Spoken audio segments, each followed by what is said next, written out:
Olá, pessoal. Sou Érica Zeidan, diretora executiva aqui na Act Digital. Espero que todos estejam bem. Hoje eu estou aqui com duas inspirações, duas potências, duas Renatas, para conversar um pouquinho, bater um papo. A gente vai falar sobre cultura, desenvolvimento de pessoas e contar um pouquinho da jornada de liderança delas feminina, né? Então, estou com Renata Marques, aqui uma das nossas convidadas, CEO da Natura. Renata Feltrin, co-founder da Forward, anjo investidora, executiva, mentora, uma carreira aí trilhada de sucesso, multifunção, mãe. E aí queria contar um pouquinho que vocês contassem pra gente da trajetória de vocês, como é que vocês chegaram num cargo de liderança, quais foram os desafios, como é que vocês se conheceram, trazer um pouquinho dessa história aqui pro pessoal que está acompanhando com a gente. Começo aqui, então? Pode, bom, fique prazer, à vontade, pessoal. Sou Renata Marques. Hoje estou na liderança da área de tecnologia e dados da Natura. A gente chama de tecnologia digital. Também muito conectada com comunidades, com grupos, né? Porque, afinal de contas, a gente tem que estimular esse conhecimento, esse saber coletivo, porque as coisas acontecem tão rápido, né? Então, estou sempre aí investindo também nessa outra agenda. Comecei minha carreira muito cedo, com 16 anos, trabalhando numa escola de computação no interior de São Paulo, Mogi das Cruzes. Eu sou de Mogi. E eu fui convidada para trabalhar lá porque meu pai me trazia para São Paulo para fazer cursos de computação de final de semana, né? Eu muito jovem, e ele falava que computação ia ser a profissão do futuro. Então ele me trazia Visionário, né? Total. Ele era contador, ele achava que o computador ia fazer o que ele fazia na máquina de escrever, porque ele fechava livro contábil tudo na máquina de escrever, né? Então, eu comecei a fazer esses cursos, que eu não tinha a mínima ideia do que eu estava fazendo. E aí começaram as escolinhas lá no interior e me convidaram para dar aula. Eu também não sabia muito o que eu estava fazendo, mas eu topei. Né? Então, acho que a primeira característica que eu percebi é essa, né? Eu abraço o novo, sou curiosa, isso ajudou muito durante minha jornada toda.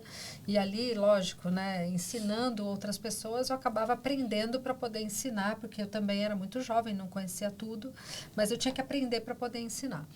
E depois acabei prestando vestibular, tal, fui para essa carreira e comecei muito cedo a trabalhar na Monsanto. Fiquei 23 anos, hoje é Bayer, né? Fiquei 23 anos na Monsanto desde estagiária, tal. Olha. E tive também a oportunidade de ser expatriada, fui morar 3 anos com a minha família nos Estados Unidos, voltei e tal. E Monsanto também foi uma trajetória linda, porque eu falo que não era Monsanto, era Mãe Santa. Amava a empresa, né? Aquela primeira empresa, o primeiro amor que fica, era uma empresa. Quando eu entrei era muito química, né? Tinha toda essa parte de película, plástica, herbicidas, né, o tal do mata-mato e tal. Depois foi para uma parte alimentícia, então aspartame, que era NutraSweet. Depois foi para farma, né, a Surly Biolab, começou a comprar. E hoje é mais biotecnologia e tal.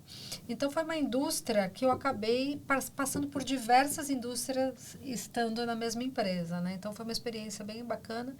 Depois da Monsanto, acabei indo para a ABB, uma passagem muito rápida, a Zebra Boveri, né? Uma empresa de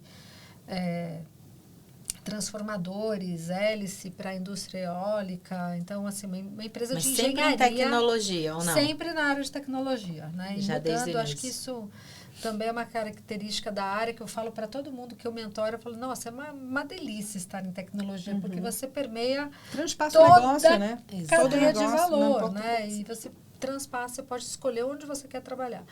Então, da Monsanto, acabei indo para a ABB, e da ABB fui para a Whirlpool, né, que é linha branca, e hoje eu brinco que eu saio da linha branca para a linha colorida. Estou há 5 anos na Natura, e linha branca também foi a primeira empresa mais de bens de consumo, apesar de ser bens duráveis. Sim. Né, e agora na Natura com bens de consumo, e estou aí há 5 anos. Então, sou mãe de 2 mulheres, avó de mais uma menina, né, de quase 2 anos. Só mulherada. Só mulher. As mulheres dominam ali o pedaço da minha casa. Que legal.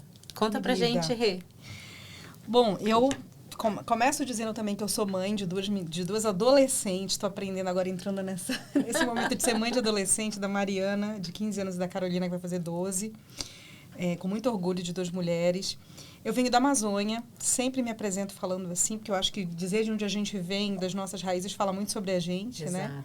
Eu fiz comunicação, mas eu entrei na faculdade no ano que, praticamente no mesmo ano, logo depois que o primeiro browser comercial de internet surgiu, que era o Netscape. Então, a internet virou broadcast, como AI virou broadcast com o ChatGPT, né? Então, imagina você entrar numa faculdade de comunicação com a internet sendo acessível por todo mundo. Não nascendo, né? Que ela já existia nos ambientes de universidade, mas vi todo mundo usando. Isso revolucionava a comunicação. Eu comecei trabalhando em agência de publicidade ainda na faculdade. Mas logo depois, quando eu saí da faculdade, eu já tinha montado uma empresa para desenvolver sites. Porque eu falei, bom, sobre isso. Agora, comunicação é sobre isso. Empreendedora desde eu lá sempre. em Belém do Pará, né? Onde as coisas chegavam mais tarde, né? A gente está falando aqui de São Paulo, eu estava lá em Belém. Então, eu comecei a desenvolver sites. Fiz todos os cursos que vocês possam imaginar naquela época tinha Flash, aqueles sites que eram meio tipo Randoner, né? Que fazia de tudo, pulava. Adobe, enfim, todos. Esgotou, vim para São Paulo, que eu queria estudar e fazer uma pós-graduação. Fiz uma pós-graduação em Criação Visual e Multimídia, que eu digo que naquela época também eu tive 2 semestres de História da Arte, um monte de coisa, porque multimídia ainda não estava surgindo. Mas aí vim e consegui um emprego para montar o departamento de internet de uma gravadora. Olha a idade sendo denunciada aí. Né? Montar o departamento de internet. De lá, eu conheci meu marido, que Isso era que eu de ia falar, Campinas. que conexão dessa gravadora com você casada com um músico. Conheci ele lá. Imaginei que tinha uma ligação. Ele morava em Campinas, a gente decidiu que a gente ia casar com o tempo. Acabei indo para Campinas e lá consegui de Belém para Campinas, você já estava em São Paulo? Estava em São Paulo. Já estava em São Era no interior de São Paulo, era outra cidade. Mas aí eu acabei indo para Campinas porque a gente queria ficar junto. Consegui um emprego de web designer na CIT, que é uma empresa brasileira de tecnologia. Fiquei 20 anos lá. Então, vivi toda uma história, aprendi muito, que é uma empresa de serviço de tecnologia, como a ACT, né? E eu falo que eu vivi também, como você ficou na Monsanto vivendo muita coisa, né? Eu passei por muitas áreas, eram clientes diferentes. Então, uma empresa de consultoria, você, na verdade, vive o negócio do cliente, os desafios de tecnologia do cliente. Então, de web designer, desenvolvendo telas. De consultoria, você vive mais, porque você vive vários clientes, né? Então, você aprende de tudo. Exato. E eu acho que foi um privilégio viver esse processo de serviço de tecnologia, só que discutindo o negócio do cliente, desenvolvendo soluções de negócio, durante 2 décadas em que tecnologia revolucionou o mundo, né? Quando eu lembro como se fosse hoje, em janeiro de 2007, quando o Steve Jobs lançou o iPhone. Eu lembro que eu assisti, a gente que trabalha com tecnologia fica geek, aficionado com essas coisas, sempre vai ter um lançamento. Quando ele lançou o iPhone, aquele dia eu falei, revolucionou tudo, né? Cada um vai ter um computador na mão, a gente hoje faz solução para o back-office das empresas. Então, fazia o sistema da Petrobras, que controlava as plantas. Agora a gente vai fazer para as pessoas, e foi o que aconteceu, né? Aconteceu uma grande revolução na sociedade, todo mundo se digitalizou na forma como toma decisão, na forma como compra, como contrata serviço. Todas as empresas tiveram que criar essa camada. Inclusive, eu fui um dos primeiros, eu ainda não estava lá, mas um dos primeiros projetos, enfim, digitais que a gente fez, assim, foi para a Natura. Eu contratei o primeiro UX lá. Para pensar na experiência para a Natura. Não existia esse papel UX, né? Da jornada exatamente, da consultora. De beleza. Exatamente, foi esse projeto. E então a gente vivi toda essa revolução. Depois as empresas se tornaram, né, precisaram viver esse processo de transformação digital. Vivi no coração disso, essa mudança, que era uma mudança que expandia para além de você fazer tecnologia. Era uma mudança que envolvia mudança de cultura, mudança de como você lidera, de como você toma decisão, de como você se reorganiza do ponto de vista de topologia de time. Porque a tecnologia tinha que estar muito mais próxima do negócio, para no timing que o negócio precisava responder ao comportamento do cliente, né, do consumidor na ponta. Então, vivi todo esse processo, até virei diretora executiva, e depois de 20 anos decidi que nesse momento de mundo que inteligência artificial, né, ganha essa amplitude, que eu queria experimentar coisas novas, né, com muito orgulho e assim, muita gratidão por toda a minha história, mas experimentar coisas novas. Eu fundei a Ford, junto com um sócio, a mim, que também foi 26 anos, CIT, da consultoria que eu fazia parte. Hoje a gente trabalha com estratégia, né, e inovação, mas estratégia de negócio mesmo. para um mundo, para as empresas que estão buscando aí entender toda a potência que tecnologia agora, né, ganha ainda mais, e o que isso pode ser, o que pode fazer isso para os negócios aqui pela frente, né? Além disso, assim que eu saí, que eu falei, agora eu vou ter tempo. A ilusão, agora eu vou ter tempo. Eu estruturei um programa de mentoria para mulheres executivas em inovação e tecnologia. A Érica está na minha turma agora, na minha segunda turma. É um programa que tem me dado muita alegria.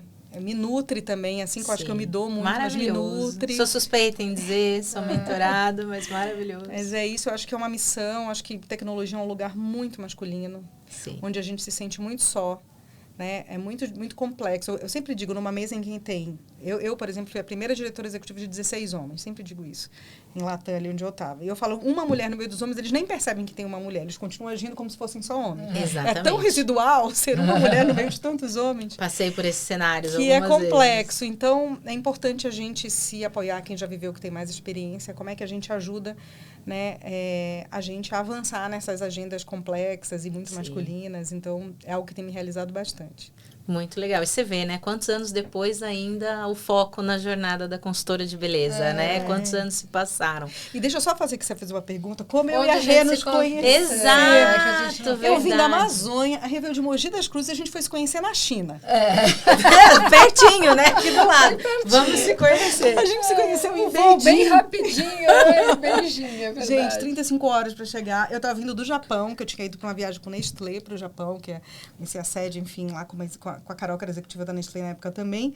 De lá eu fui, o pessoal do Brasil tinha ido, eu fui numa missão, né? Sim, a Rê até comentou o nome do grupo, né? Do Brasil Group. Brasil Group, que até hoje a gente se fala, né? Se conecta. Isso, uma missão de empresas e investidores do Brasil que tinham ido, e a gente passou 10 dias na China, viajando a China, várias cidades, entendendo o ecossistema de inovação da China, entendendo o que eles tinham vivido até ali, né? A aceleração, a digitalização da sociedade. Quando a gente foi para lá, não existia Pix. Eu lembro que a gente na rua viu um mendigo com um papelão, code, né? Com QR Code para pagar com o WeChat. A gente falou, gente, que loucura.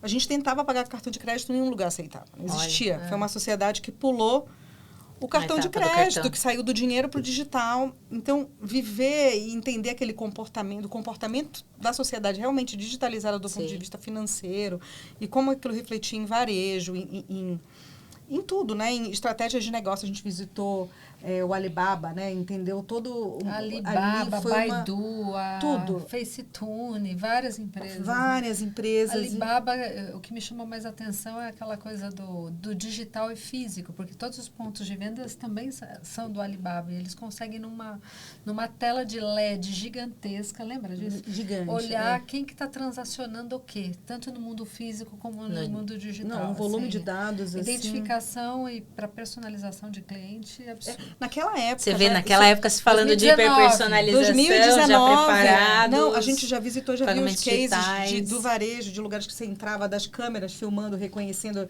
entendeu? Por você na loja. Facial, chegava, a pessoa já te chamava pelo nome, entendeu? Porque já sabia que você era você. Até naquele Silk Market, que é tipo um mercado, tipo 25 de março lá, eu chegava, eles já me chamavam pelo nome. Eu falei, não é possível.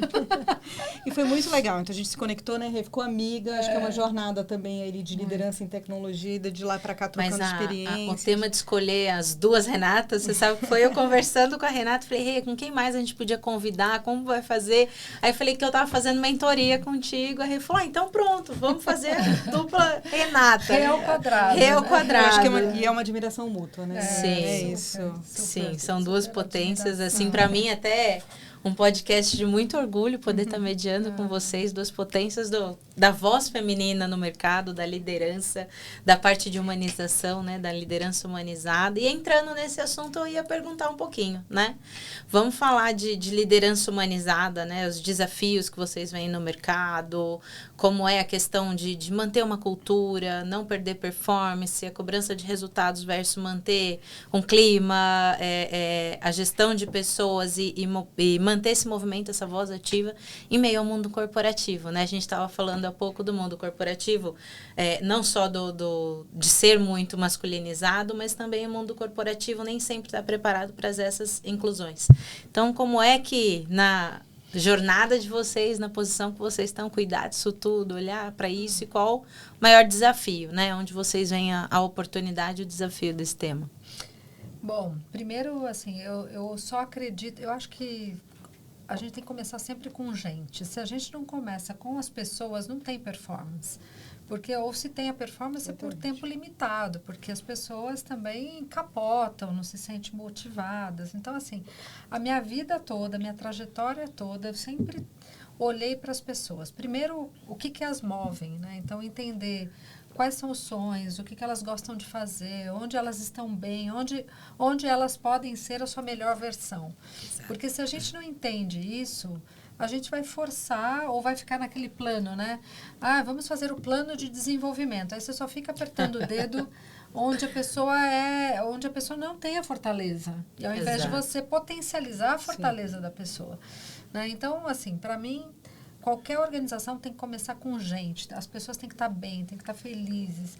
E aí, elas felizes, elas vão produzir muito mais. Né? Então, eu acho que quando você tem essa fórmula, quando os líderes entendem que esse é o segredo, acho que todo o resto é meio mágico, sabe? As coisas acontecem por consequência. O resultado vem como consequência de como que você respeita, lida e valoriza as fortalezas de cada um.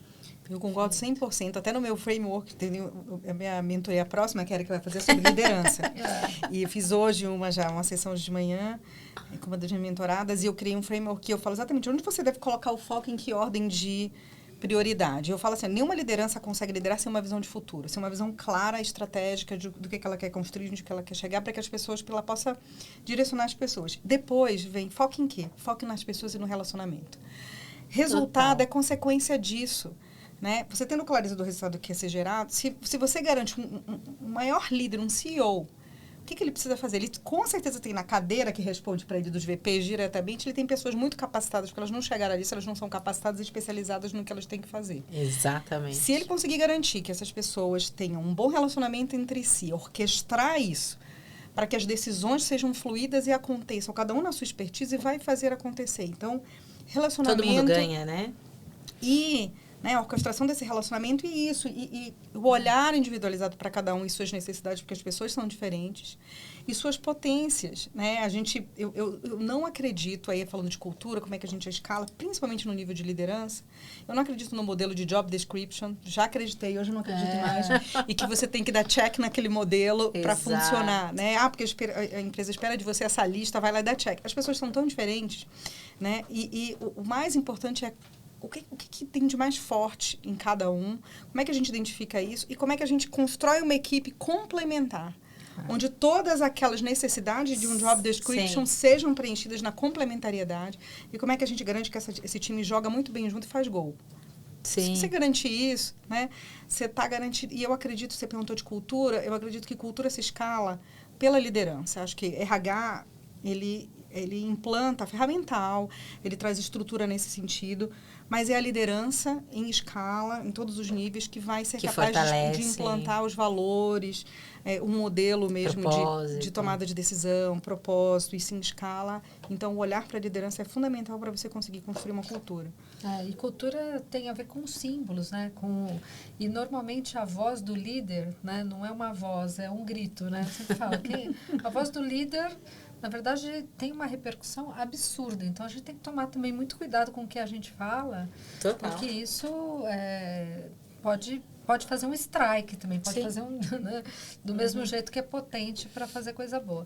E aí tem, né, os símbolos, os rituais, como que a gente cria a cultura, e a gente também tem seja aquilo que a gente quer do time, né? Porque não adianta, não existe mais, também não acredito mais em liderança, comando e controle, né? Sim, inspiração, né? Não, mas como é que você age? Porque querendo ou não, o líder está sendo observado. Então, como é que você age? Quais são os seus comportamentos que geram esse reflexo para o time também se inspirar, falar assim, nossa, né, agora que a gente está vivendo essa era da AI, nossa, eu estou estudando muito, eu estou compartilhando com o time, até com o time mais técnico, tudo que eu estou aprendendo e tal. E aí você vê, né, aquele movimento que às vezes o time fala, nossa, se a Renata está parando para estudar, eu também tenho que sair da caverna, né? Eu também tenho que estudar.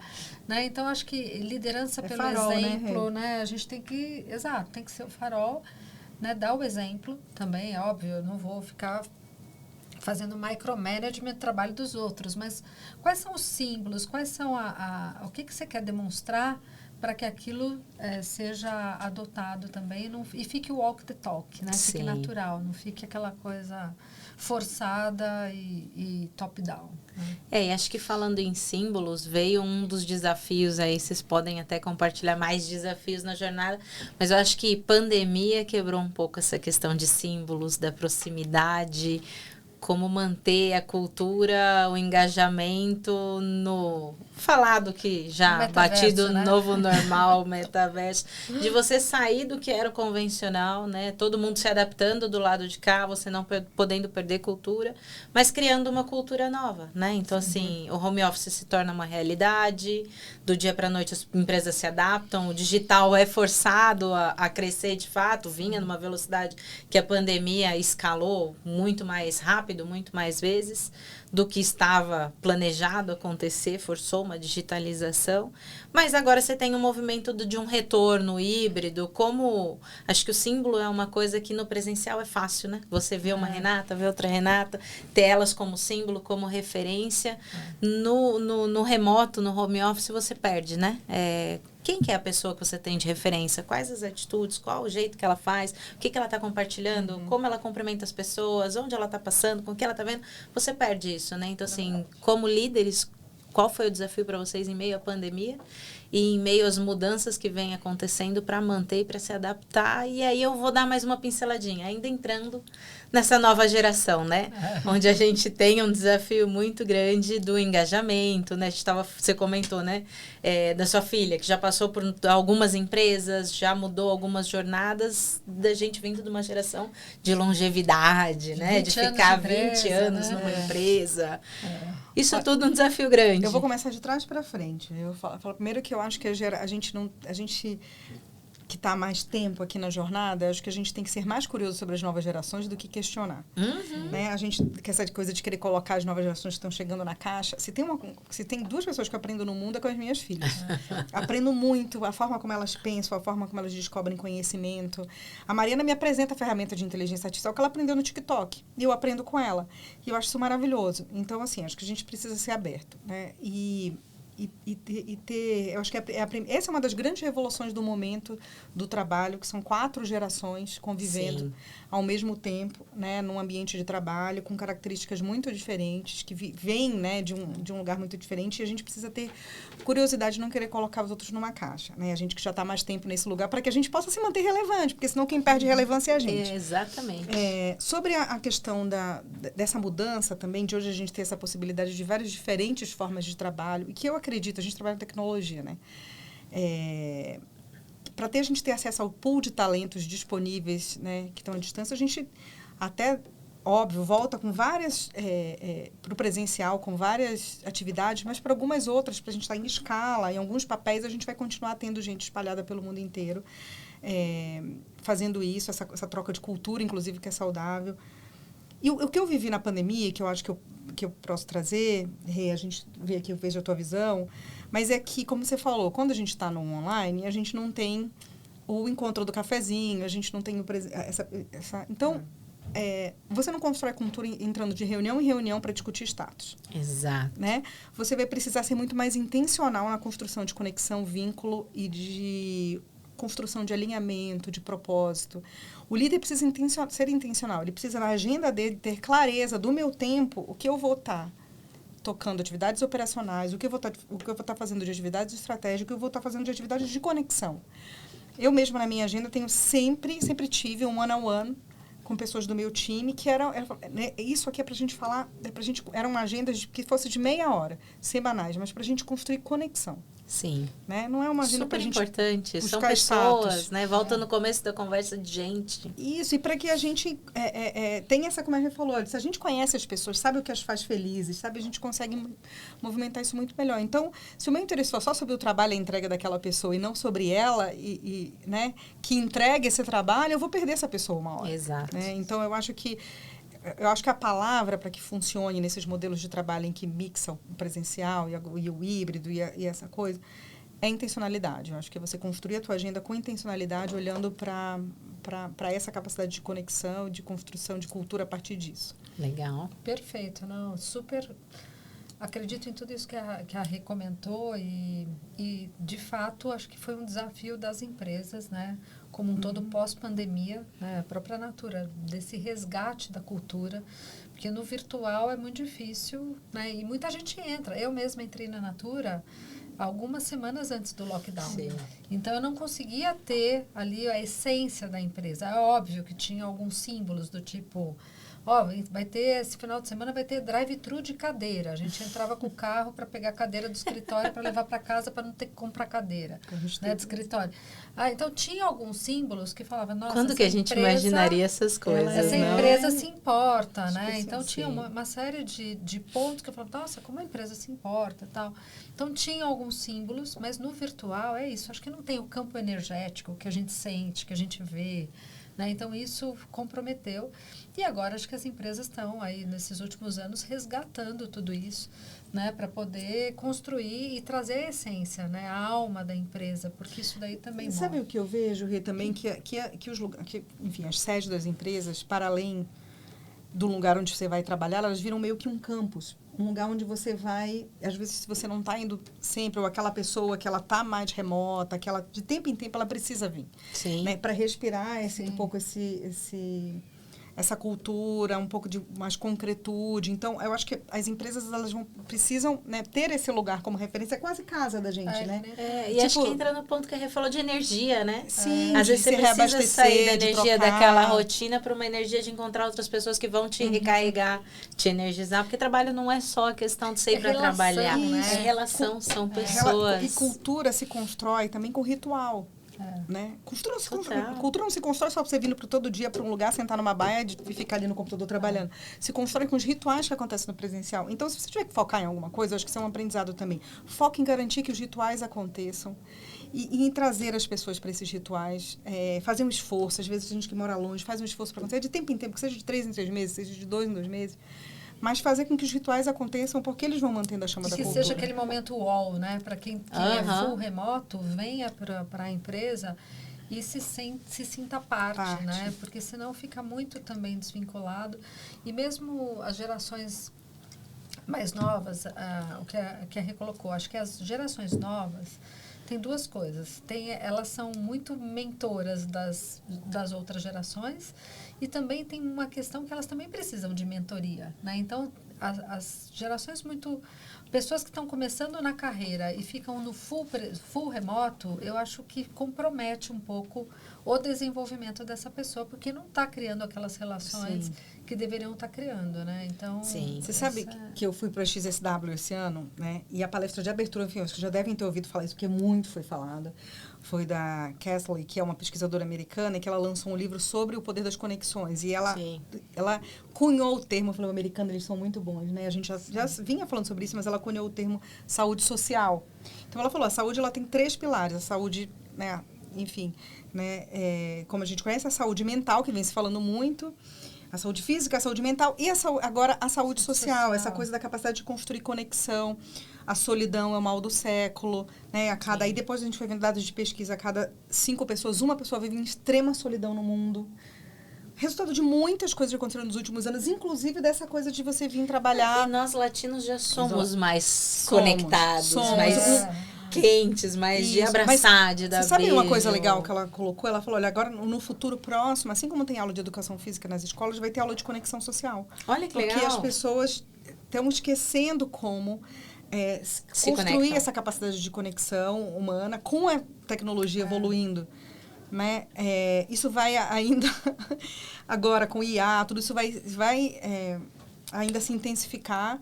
Sim. E a gente vai ter que reaprender a fazer esse processo. E ela falou claramente, as empresas que aprenderem a também se desenvolver, ou desenvolver as suas pessoas da melhor forma nessa questão da conexão, vão ser as empresas que vão ter sucesso no futuro. Então, é muito mais do que uma coisa de cultura, é uma questão de diferencial de negócio. Né? Sim. Porque daqui a pouco, eu acho, com a tecnologia avançando e avançando no mercado de trabalho, o ser humano vai ter valor para outro ser humano.